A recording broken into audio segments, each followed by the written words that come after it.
तासगाव तालुक्यातील बलगवडे गायरान 180-181 वरील सौर प्रकल्पाला ग्रामस्थांचा ठाम विरोध. 393 नागरिकांच्या सह्यांसह अर्ज सादर. कॅनॉलवर प्रकल्प राबवण्याची मागणी. प्रकल्प रद्द न झाल्यास उपोषणाचा इशारा. तासगाव तालुक्यातील बलगवडे गावातील ग्रामस्थांनी गायरान गट क्रमांक 180 व 181 वर प्रस्तावित असलेल्या सौर प्रकल्पाविरोधात आज मोठ्या प्रमाणावर प्रशासनाकडे निवेदन दिलं.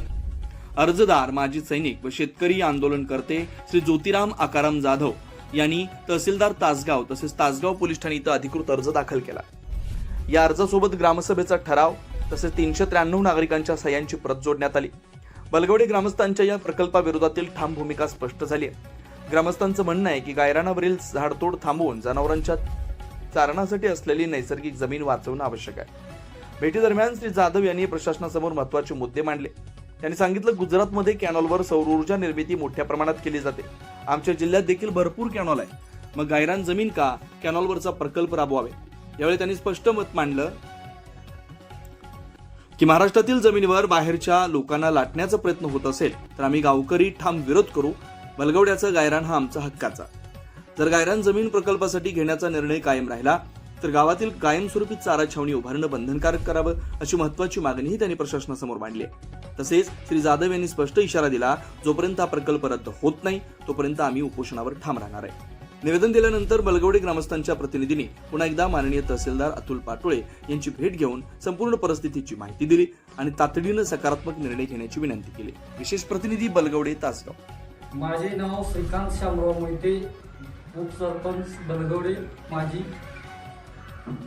आमच्या बलगवडे गावामध्ये गायरान गट नंबर 180 गट नंबर 181 मध्ये जो सोलर प्रोजेक्ट उभा करण्यात येत आहे त्या जागेमध्ये जवळपास 12 ते 15 हजार झाडे आहेत. ते झाडे असण्याचा पुरावा आमच्याकडे व्हिडिओ रेकॉर्डिंग पुराव्यानिशी आमच्याकडे ती सिद्ध आम्ही करू शकतो की किती झाडं किती आहे ते. परंतु प्रशासनाने किंवा वन विभागाने काय फक्त 555 झाडे लावून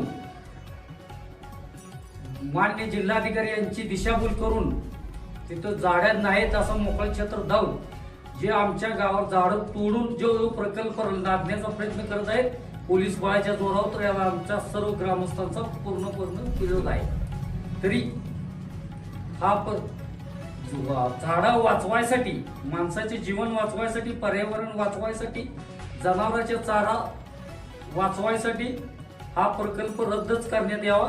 आमच्या बलगवडे गावामध्ये कुठलंही झाड तोडून आम्ही कुठलाही प्रकल्प होऊ देणार नाही अशी आमच्या सर्व गावांची मागणी आहे. माझे नाव निवास बापूराव पाटील, बलगवडे तंटामुक्ती अध्यक्ष. आज जो बलगवड्यात जो सोलरचा सौर ऊर्जा प्रकल्प आलाय तो 180 आणि 182 मध्ये आलाय आणि तो मुळातच आम्हाला आमच्यात झालेला पंचनामा ही बोगस आहे आणि झाडाची संख्या जास्त आहे. पहिला 555 झाला होता आणि जवळजवळ परत 6000चा गेला. जवळजवळ 12 ते 13,000 झाडं आहेत.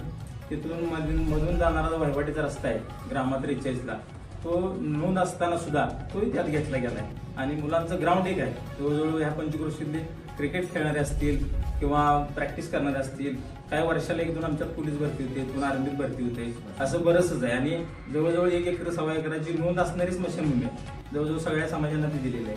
आमचा एवढाच विरोध आहे यासाठी की ती त्यात झाडं आहेत आणि आम्हाला कुठलाही प्रोजेक्ट नको आहे आणि आमचा सोलरला पूर्ण गावचा विरोध आहे आणि आम्हाला तो नकोच आहे प्रकल्प, अशी आमची ही सरकारकडे मागणी पूर्ण ताकदीने. नमस्कार, मी ज्योतिराम जाधव, माजी सैनिक व शेतकरी आंदोलन. आज जे बलगोड गावावरती जी परिस्थिती आलेली आहे ती सरकारी अधिकारी ज्याला मी माझ्या भाषेत मुजोर अधिकारी ज्याला म्हणतो, सर्वे करताना चुकीचा सर्वे केलेला आहे. आताच आमच्या मेंबरनी सांगितलेलं आहे.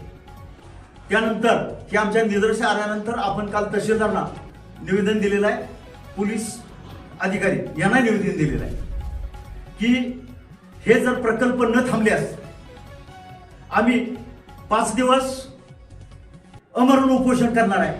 त्या 5 दिवसामध्ये वेगवेगळे 5 आपण कार्यक्रम घेत आहोत. त्यात मुंडन असू दे, रस्ता रोको असू दे, त्या प्रकल्पाचं कार्य असू दे, अशा पद्धतीने घेणार आहोत. आणि त्याच्यानंतर हे कोणी समजू नये की आम्ही 5 दिवस उपोषण केलं आणि इथं आम्ही उठून घरी गेलो. त्याच्यानंतर 5 दिवसानंतर जर हा प्रकल्प 5 दिवसाच्या आत जर न रद्द झाला तर आम्ही जेवढे वृक्ष आहेत, तिथं येणाऱ्या मशनी आहेत, त्या वृक्षाला आम्ही मिठी मारणार आहोत. आमची जनावरं आणून त्या वृक्षाला बांधणार आहोत.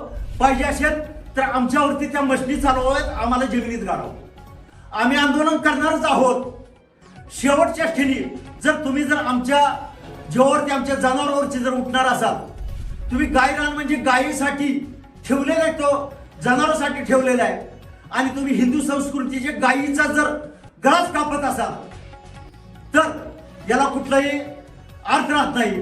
म्हणून जर 5 दिवसानंतर तुम्ही जर रद्द नाही केला तर जनावर ते बांधू आणि लहान मुलंही घेऊन, शाळकरी मुलं, त्याला झाडाला मिठी मारून बसू. आमच्यावरती पाहिजे असेल तर गोळ्या घाला, नाहीतर GCP चालवा. धन्यवाद.